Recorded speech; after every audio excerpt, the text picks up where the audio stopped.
é Romanos capítulo 7, versículos 2 e 3, que vai falar que a mulher, ela está casada, ligada a seu marido, enquanto ele estiver vivo. Se o marido, por exemplo, morrer, ela estará livre da lei do casamento, por isso ela poderá se casar com uma outra pessoa, com outro homem, né? Mas se ela se casar com um outro homem enquanto o seu marido está vivo, então isso é adultério. Isso é adultério. A gente não consegue perceber algumas coisas. A gente não consegue. A gente, nessa ideia de ter superpoderes, de querer ser o soberano sobre as coisas, ao invés de deixar Deus ser soberano, a gente comete vários erros. Quando a Bíblia diz que o homem deve se casar com uma mulher e deve amá-la, respeitá-la e viver com ela até os últimos dias de vida, ou dele, ou dela, ou de ambos, Deus está dizendo que isso é o melhor. Isto é o melhor para cada um de nós.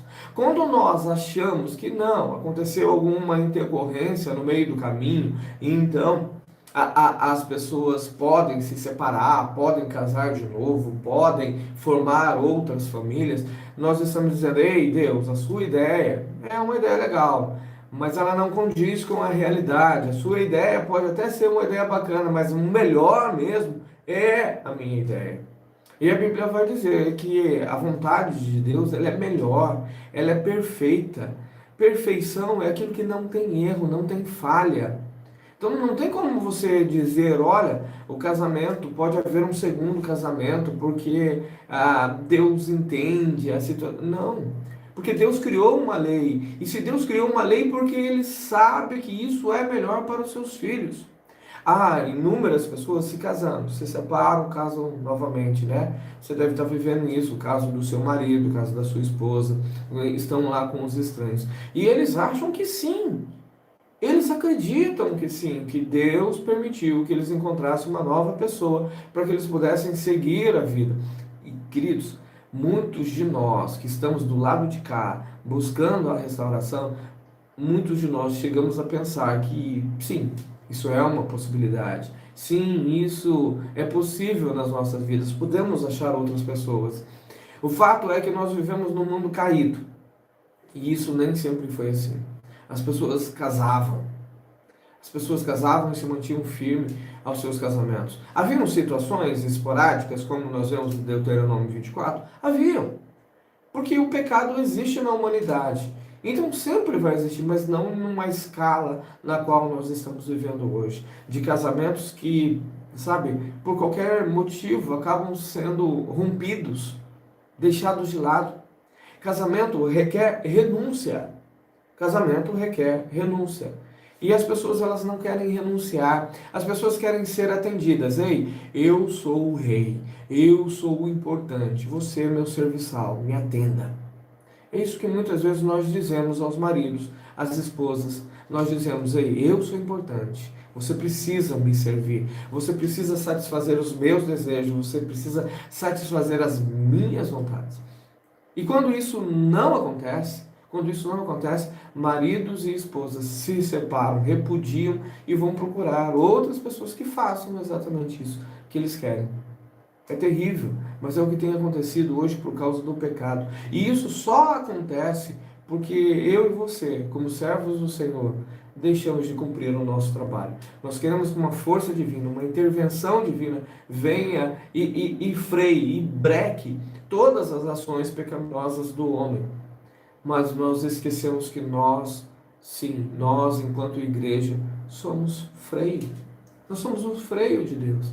A Bíblia diz que o homem, ele deve ser um sal para salgar, né? Ele deve ser uma luz em meio a uma densa escuridão. Mas se você não for luz, você estará com a maioria. Será mais um. E tem tanta gente acreditando. Não é só o marido que foi embora, não é só a esposa que foi embora. Tem tanta gente acreditando que dá para encontrar uma outra pessoa, que dá para ser feliz com outras pessoas. Tem gente acreditando que sim, Deus errou. Deus errou. Tem gente acreditando nisso. Claro que as pessoas não vão dizer com todas as letras, não, Deus está errado. Mas as pessoas vão dizer nas entrelinhas, deixar subentendido, não. Alguns vão dizer até que a Bíblia precisa ser atualizada. É engraçado que a sociedade vai mudando, a sociedade vai evoluindo, né? Vai, sabe, uma liberação sexual muito grande, uma torrente, uma coisa muito forte de destruição familiar, e nós queremos que a Bíblia se adapte a essa destruição. Nós queremos que a Bíblia se adapte. Olha, está tendo esse e esse tipo de caso. Então, nesse caso, a Bíblia permite a separação. E é exatamente o que muitos pregadores estão fazendo. Claro, porque não pode deixar aí os seguidores insatisfeitos. Porque senão vem a política do cancelamento, né? Vão ser linchados dos seus canais do YouTube, vão sofrer aí sanções contra as suas igrejas, as pessoas vão deixar de frequentar, a receita vai cair. Queridos, a gente precisa entender que a gente é luz no meio dessa escuridão toda. Deus não vai compactuar, Deus não compactua, não adianta pregadores, este e aquele dizerem que sim. Não adianta o seu marido dizer que não, Deus preza pela felicidade dele, que se ele está feliz, então está tudo certo. Essa é uma frase de Satanás. Essa é uma frase de Satanás. A frase de Satanás para Eva foi: Deus bem sabe que você não vai morrer. Muito pelo contrário, Ele sabe que você vai ser igual a Ele. E Deus quer que você seja igual a Ele. É assim que as coisas caminham. É assim. O diabo sempre mentindo e a gente sempre acreditando, porque nós não temos raízes profundas na palavra do Senhor, nós somos superficiais. Não só nós, os cônjuges que foram embora, eles acreditam nessa besteira. E o que mais me assusta, é que eu e você, muitas vezes, também acreditamos. Também acreditamos. Eu digo eu e você porque passa pela minha cabeça. Por que não? Passa pela minha. E a gente precisa ser honesto. A gente precisa ser honesto em reconhecer. Nós não somos super-homens. Nós não somos pessoas que não têm sentimento algum, que não pensa, que não acha que foi injusto toda essa situação. A gente é assim. A gente tem uma natureza que faz com que muitas vezes a gente pense, meu Deus, será que eles não estão certos? Só que a gente precisa combater todos esses pensamentos.